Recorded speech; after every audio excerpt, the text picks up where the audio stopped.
This video contains spoilers for Final Fantasy XIV Shadowbringers. If you have not played Shadowbringers and want to remain unspoiled, now's your chance to get out. Ah! It's them!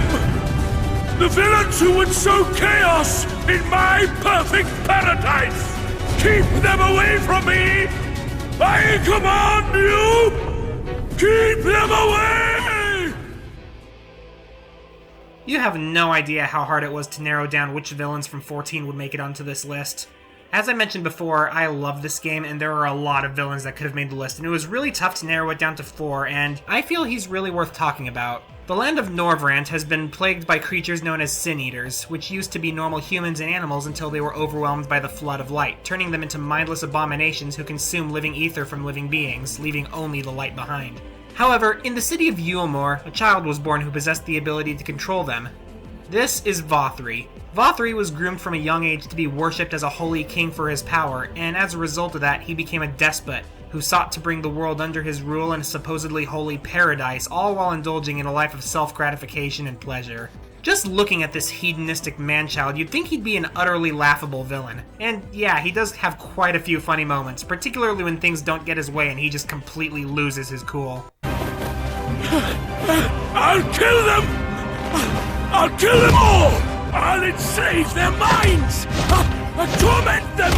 Torture them! But for my money, there's never been a villain in the entire series more unsettling and yet more pitiful than Vauthry. Like I said before, he was basically raised specifically to make him into a megalomaniac. Ever since he was a little kid, he was conditioned to think that it was his place to indulge himself and dictate the fate of the world.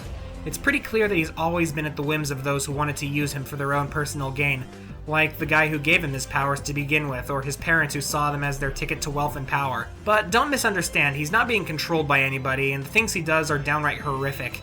You find out towards the end of Shadowbringers that the food he serves in his city is laced with a mind control drug that makes the citizens completely subservient to him, basically giving him a mindless, perfectly subservient army.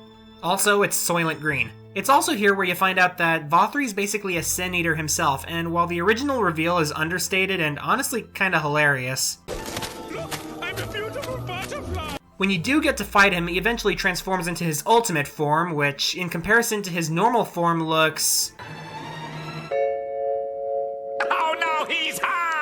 in a fight which is honestly pretty insane. I mean, just look at this. I have no idea how I managed to dodge half of this. But like I said before, while I mostly alternated between laughing at him and throwing up, the emotion I felt towards him at the end of the day, above all else, is pity. He's an evil scumbag, sure, but he's also the product of people who only wanted to use him, morphing him to a self-righteous glutton who didn't know any better because this is all he knows. Or maybe he's just an a-hole, that's also a possibility.